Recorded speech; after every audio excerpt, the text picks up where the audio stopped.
cravings are really not at all caused by the stomach or the taste buds, but they're actually caused by the regions of the brain that are responsible for memory. They're responsible for pleasure, reward. And that's a pretty powerful combination.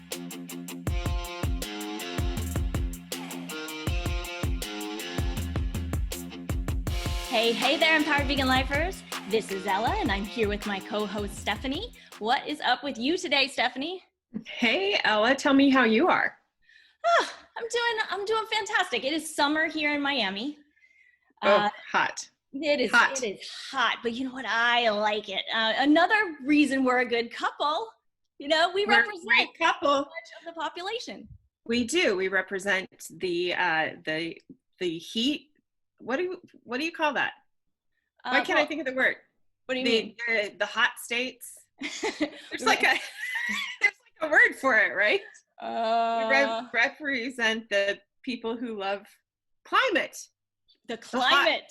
The hot climates as well as the cool ones. That's right. And I enjoy the hot climate. I enjoy sweating. I don't mind being like consumed in the heat and the humidity, and I don't mind it. I'm happily sweat my ass off. Literally. I'm glad you do that. Yes. And I know you are not the same, so you would not survive. I am not. I will gladly have a frozen nose at any point. I love winter. It's my favorite time of the year. There we go. This is why you do not live in Florida. I know. I do not. Us Floridians, we're weird people down here. And I really do consider myself. Adapt. You do adapt down there because I feel like it's so humid. The humidity is so high. It's true. But this is totally unrelated, but it just popped in my head. Was a message I got this morning from one of our former clients who said she's starting her own business, which has been a theme for former clients of ours. I keep getting messages from our people that went through the Plant Power coaching program using our tools, the self-empowerment coaching system, who gained the confidence that they needed to move forward in the direction of their dreams by starting their own passion business.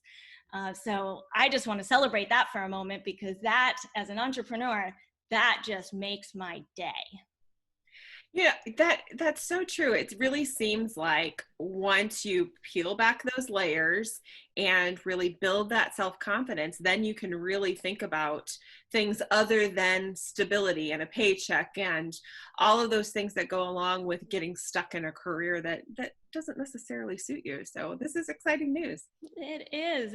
Well, since we are throwing out random things today, I heard about a sweet potato from you just before we came on air. Oh my goodness. Yes, I eat a sweet potato almost every day. And for whatever reason, I threw one in the oven today and I forgot about it and it exploded all over my oven. Oh, I'm just picturing it now. I know, but I didn't even think about the cleanup. When I opened it, I was like, oh my gosh, is there enough for lunch? Right. It's the important thing. The important thing. Yeah, I really wanted lunch. So. Oh, so what happened? Well, I did. I ate what was what was not stuck to the sides, what had not coated the the heating elements, and yeah, it's all right. I'll deal with the cleanup later. It'll be fine. So what was the key takeaway from your exploding potato? The key takeaway is to focus on what you're doing. Just because you do something 100 times does not mean that you necessarily are focused and have the process down, and to always prick your sweet potato just a bit before you or you stab it like I do. Or stab it. Stab. Like, get your aggression out on the potato. No offense, potato. Right. If I don't have access to a heavy bag, I just make a sweet potato. Yeah. And you know what? It tasted better today. And I don't know if that's because I had that moment where I was like, oh my gosh, have I lost my sweet potato? Or if it really did taste better. So if there's some chefs out there who can give me a reason why it would taste better, other than just that moment of feeling like I had maybe lost something and realized I hadn't. I don't know, but it's dang good sweet potato. I'll tell you that. Yes, curious people want to know. Curious people want to know. Well, speaking of food, and it sounds like you maybe even crave a sweet potato every day. What a segue into this topic for today, which is food cravings. So, yeah. What do you crave, Stephanie? I crave sweet potatoes. I crave, these are the good things that I crave. I crave a green juice, which I know is one of yours as well. And I crave crispy chickpeas. Yeah. Love those. So those are some of the healthy things that you crave. Healthy things, yes. Yes, and it's interesting. Like you said, I crave green juice, and people are asking about the intuitive eating, which have we talked about that yet? I'm getting everything. We have definitely mentioned it, but I don't think we've really gotten into the topic. And it's a big one. It is a big one. We did the meal mapping, which is, helpful. And that's, I think that's episode number 2, actually. I believe it is. Yeah. Yeah. Which is really, really useful information. Intuitive eating is a little bit of an even bigger topic. And the reason I brought it up just now is because one thing intuitively that happens if I, splurge on some vegan pizza or vegan wings, my body will tell me the next day, we need juice, Ella. We need green juice. It'll kind of tell me what I need to do to feel better and to, I want to say make up for what the food I ate before, because there's no sense of guilt. I, consciously make the choice. I'm going to eat pizza today. I'm going to enjoy every freaking bite of it. And the next day, it's not out of guilt, but my body says I need some green juice. So we go and we feed ourselves some green juice, me and my body, my friend, my buddy, my body. So yes, we crave healthy things, but that's not certainly the only things we crave.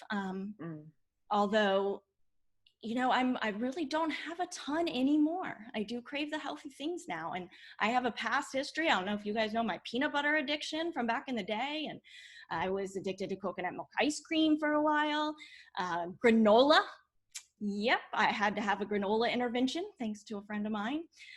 This was back in the day when I really didn't feel in control of my choices. And I just, and so there's, another component of this, which we can talk about later, is the difference between a craving and a trigger food or, an addiction and how that ties into it. This is not just a black and white type of subject. So I think those are important information for us to know, but I'd love to hear from you, Stephanie, because I know you've got a big one that you are working with. Yes. I think we could probably do an entire episode on sugar. It's my kryptonite, and it's something that I really have to revisit over and over and over again, consistently. It's for a long time, it was my dirty little secret. I'm a recovering Mountain Dew addict, and it's something that I know is going to give me an instant lift. I know when I'm stressed out, that's what I automatically want to reach for.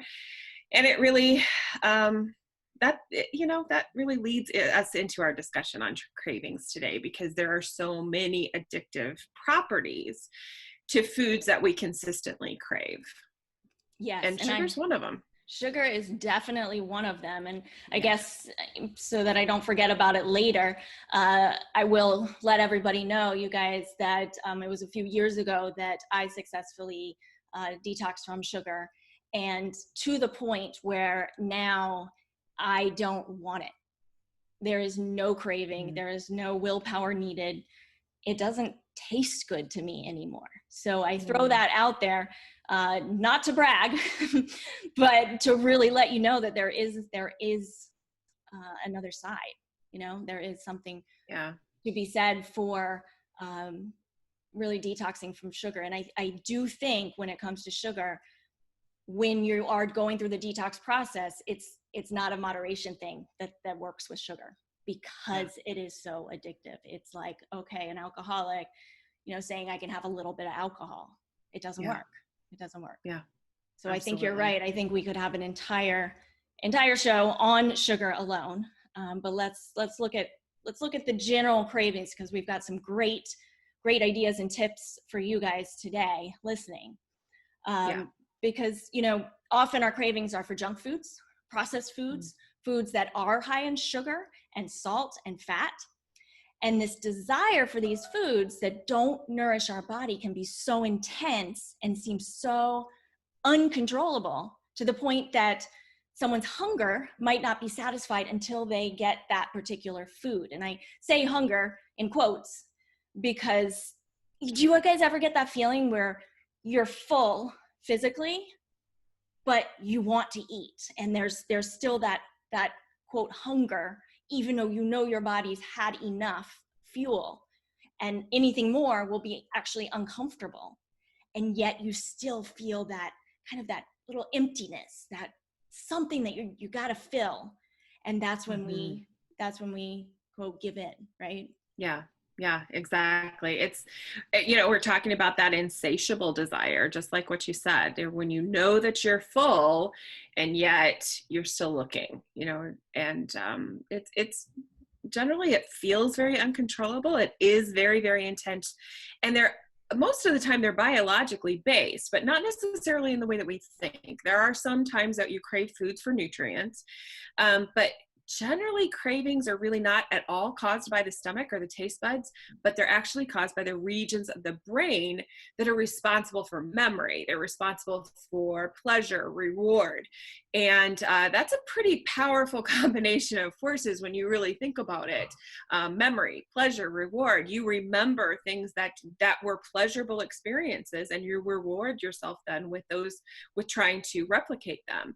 And that's pretty easy to do with foods that you crave, because you don't have to go out and, when you've had a vacation, that's not something, those are pleasurable experiences. There are wonderful memories, but it's very difficult to just jump on a plane and go have a vacation.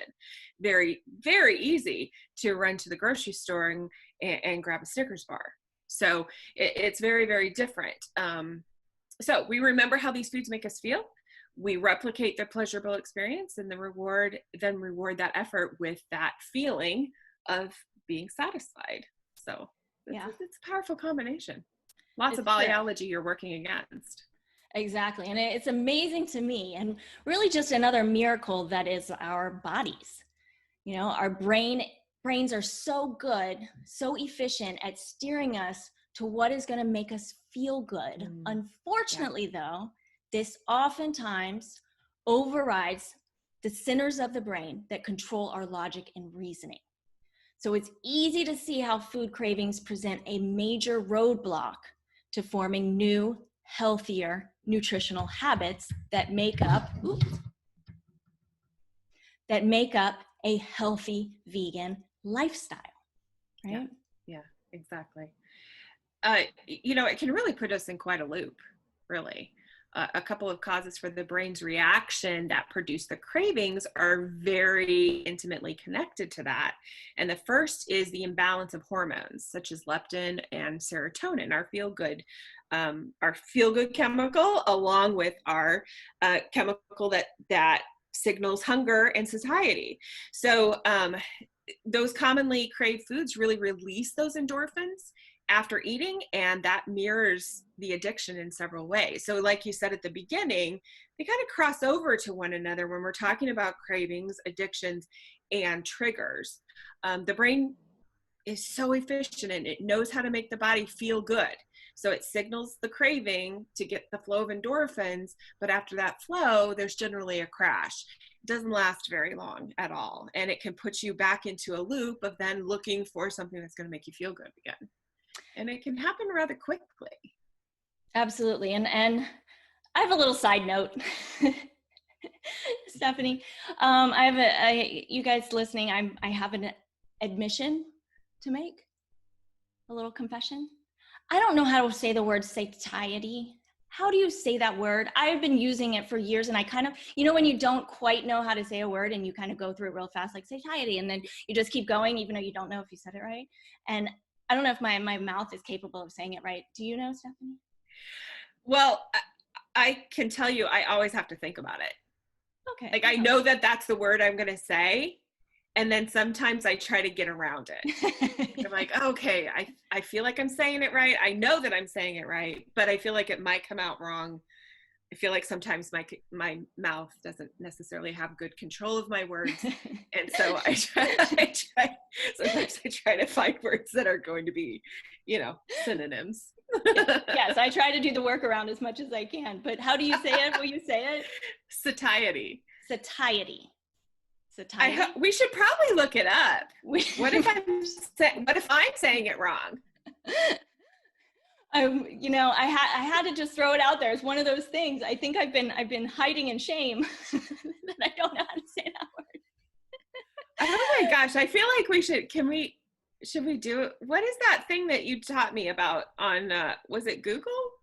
Yeah. No, it's YouTube. Yeah, you can put YouTube. in a word and it'll say it for you. Yes, we're gonna have to do that. Yeah. Maybe we should pause and do that. Maybe we should, because Let's what pause. if I said it wrong? Okay, pause. We'll be right back. That's awesome. That's awesome. All right. Well, the point is, you are correct, Stephanie. Satiety. I will say it now with confidence. I will too. It reminds me of society, but kind of with a TH. So kind of like what is it in Spain, Spanish, Galicia? Right? They do more of a TH. And in Spain, Spanish, in the northern regions, from what I know, my friends from there. So that's how it kind of feels like for me. But satiety, no satiety. There we go. Satiety. All right. I'm glad we cleared that up, and we can continue with our training wherever we were. Well, one thing I do want to mention is that for all the vegetarians or people that are in the transition towards vegan, that cheese is one of the toughest ones in terms of addiction. So I do want to throw that out there. So if you're somebody who craves cheese, who really is struggling with the cheese component, please know that you are not alone. And that's another one we could do an entire episode on. But yeah, that loop. And I think we got to get into the emotional component, because we also need to look at the side of the emotional eating, right? Mm-hmm. Yeah. So I think it really makes a lot of sense that the other, quote, trigger foods or triggers for cravings that really feed into hormonal balance. And I think the other thing we really need to look at is the emotional eating component of craving. Yeah. And when you think about it, if you sprain your ankle, let's talk about physical pain. If you sprain your ankle, you're going to reach for what you know is going to cause you relief. You're going to get an ice pack, maybe an anti-inflammatory. You're going to get off that foot.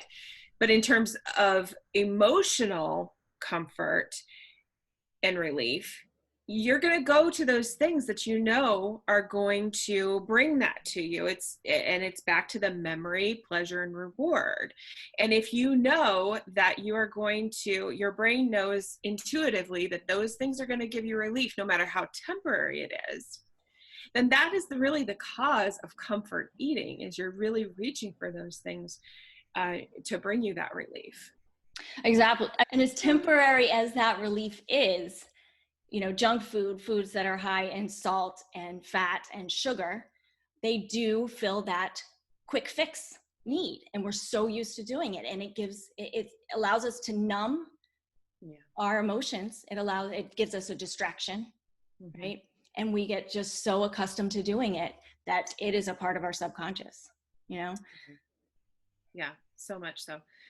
Ella, I know you discuss cravings with our clients. Do you mind sharing some of those things that can really help stop that cycle, stop that loop from occurring? Absolutely, yeah. Because this is something, everybody experiences it to some degree at some point. Some people more than others, right? Yeah. So yes, I do have some good practical habits for you guys, our listeners, to develop that will help you really bust cravings. And the truth is, most cravings only last for about 3 to 5 minutes.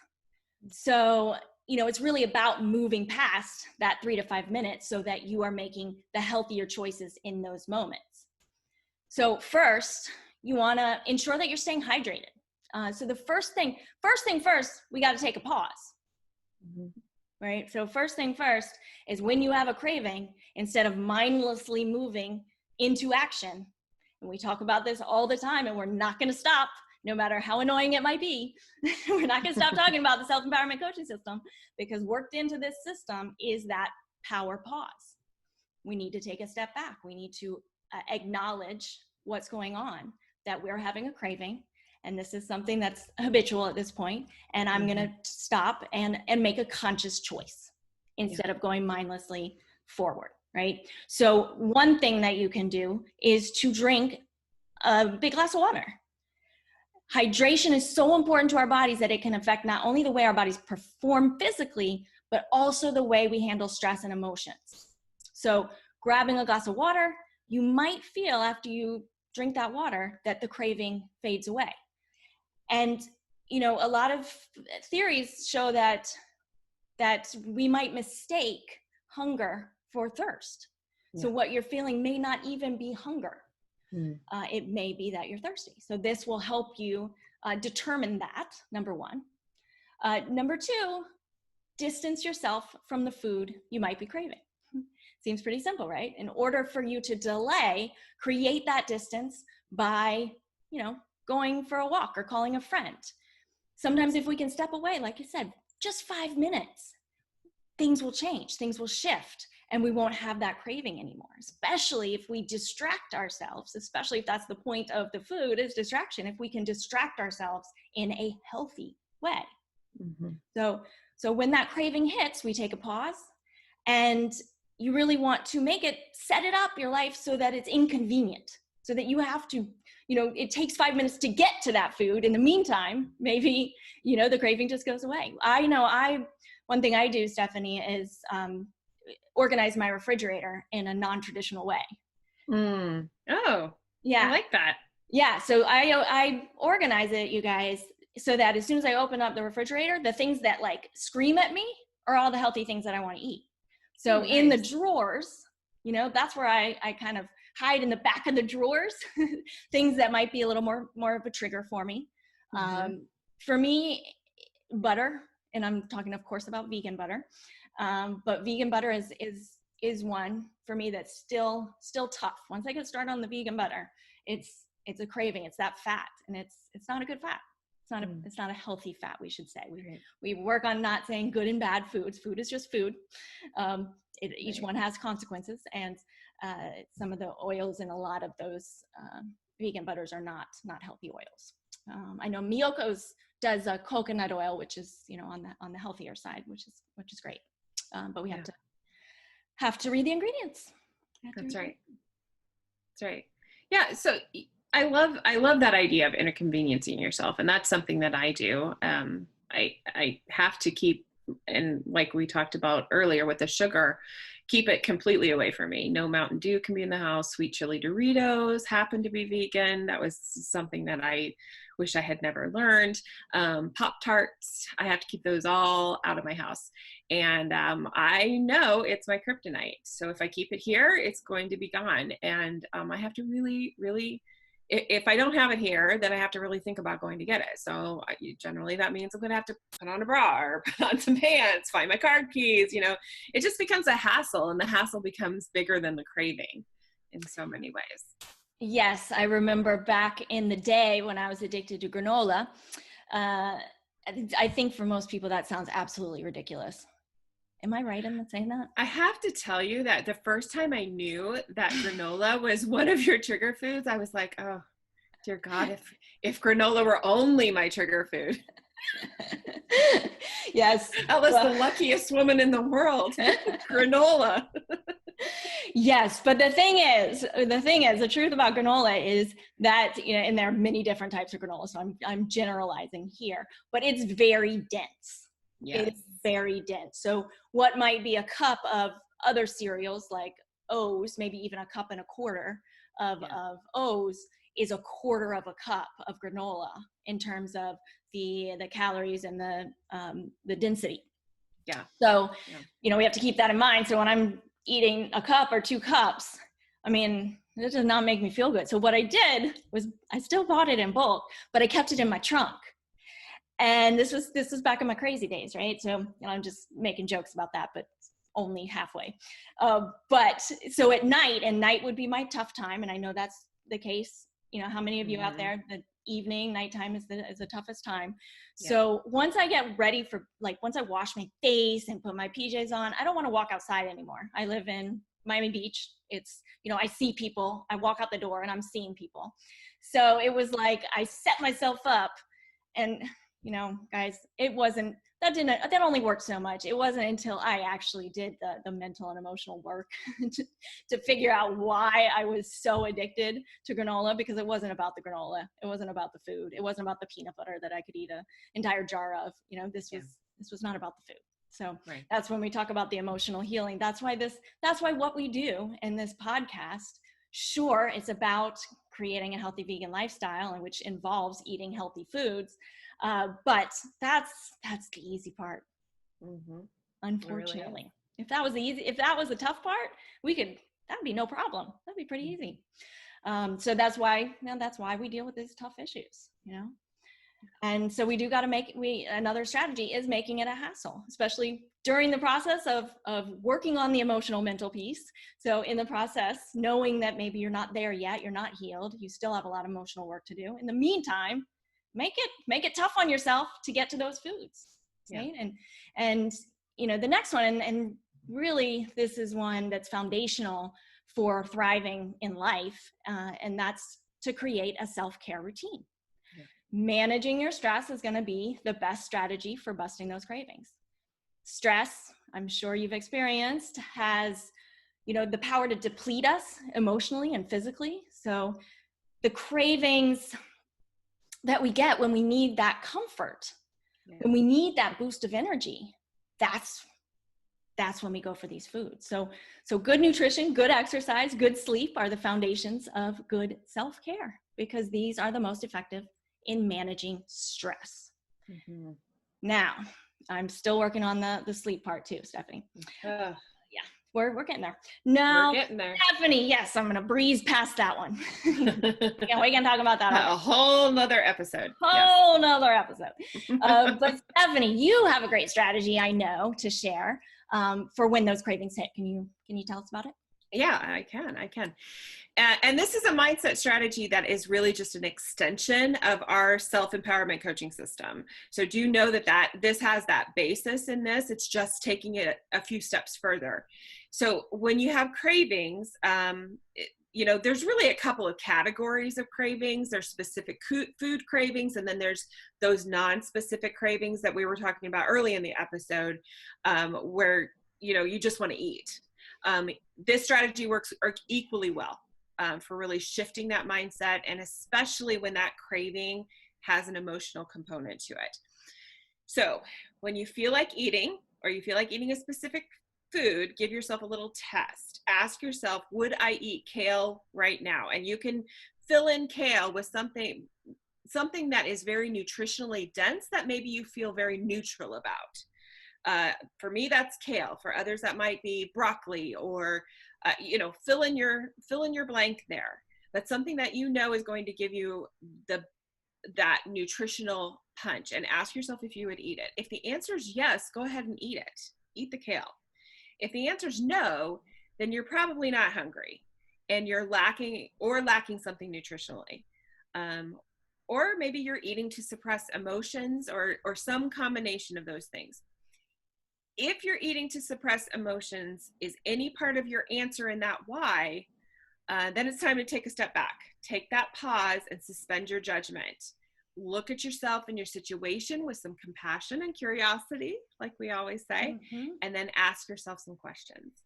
First, what's bothering me, or what's really stressing me out? Then, what can I do about it? Finally, why am I not doing something about it? And if you commit to facing your stress and those underlying emotions first before engaging in the craving, you can usually bust through it. So in other words, what you're really doing is facing your stuff instead of stuffing your face. And that's kind of one of my own phrases that I have to use for myself. Face I my stuff. love that. Facing your stuff rather than stuffing your face. Wow. Yeah. Wow. And I think the other piece of that is something that we also talk about a lot is being okay with not being okay, being able to sit Yes. with negative emotions, sit with an urge, because just because we have an urge doesn't mean we have to act on it, right? Exactly. And when we get comfortable being uncomfortable, then really that's when anything is possible in your life. That's when you can really feel in control of your choices, that you can make conscious and mindful choices day in and day out, be consistent with that. And that's what creates a lifestyle. Yeah. Yeah, and that's one of those things that this strategy is going to build, is that confidence that you are capable of handling uncomfortable emotions and uncomfortable sensations in your body, that you can handle those, that you are completely capable. And I think for many of us, I'm not sure that we knew that about ourselves. We didn't know that we were capable of being sad. We didn't know we were capable of being lonely. And so what did we do? We distracted ourselves with whatever it took. And for many of us, that was food. Yeah. Yeah. And the last thing I just want to mention as well is, I forgot, I just had it. My brain.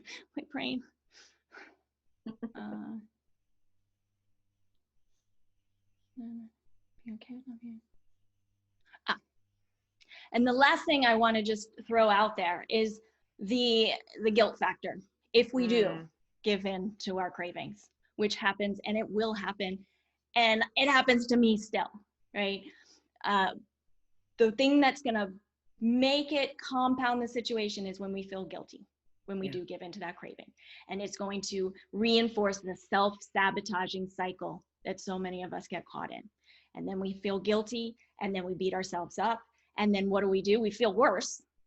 And then what do? Usually restrict, punishing ourselves. Yeah. And then eventually willpower runs out, and we're human and we're not doing it out of love for ourselves. So what happens? We give into the cravings again, and then we overdo it because we're trying to numb, and then we can feel guilty, and then we beat ourselves up. And so the cycle starts all over again. And I know a lot of people listening right now, you guys, I know that this is hitting home for you. And it's much easier said than done, but I do want to throw that out there. So next time that you do get into that cycle and start feeling that guilt, maybe you can hear Stephanie and I in your head saying, it's okay. You can just move on, just move forward. It's okay, you know? Absolutely. And the more we beat ourselves up about it, the more anxious we are about the anxiety and about giving into the cravings, the better the chances that we will continue that behavior. Yeah, absolutely. I think punishment for guilt it doesn't take care of it in any way. However, grace for guilt certainly does. So I love that you said that. Yeah. Yeah. Well, I think that's a wrap. Anything else you wanted to add, Stephanie? I don't think so. I think we've covered it all. Fantastic. We are through another episode. Woo! Yes. We're racking them up. This is exciting. I remember when we just started our first one, it seems like yesterday. And I think before we know it, we're going to have 100 episodes, and I am loving every second of it. I know. But I do have to say, and I thought about this earlier in the episode when we were like, oh, that's in episode 2 or that's in episode 4. Pretty soon I'm going to be like, I don't know what episode it's in, but go listen to them all. Exactly. I guess that's what titles are for. Yeah, that's good. All right, you guys, thank you so much for joining us. I just love how we can be here and we can talk about the serious stuff. We can be silly. I'm just an open book. I'm just being me, and I'm a little weird and quirky. And I just love that I can share that with all of you. And Stephanie, I love you. I love you more. Love you all out there as well. That's a wrap for today. Make sure you hit that subscribe button so you don't miss an episode, and share it with your friends and your family and the people that you love and care about. So many golden nuggets in here. All right, you guys. Until next time. Until next time.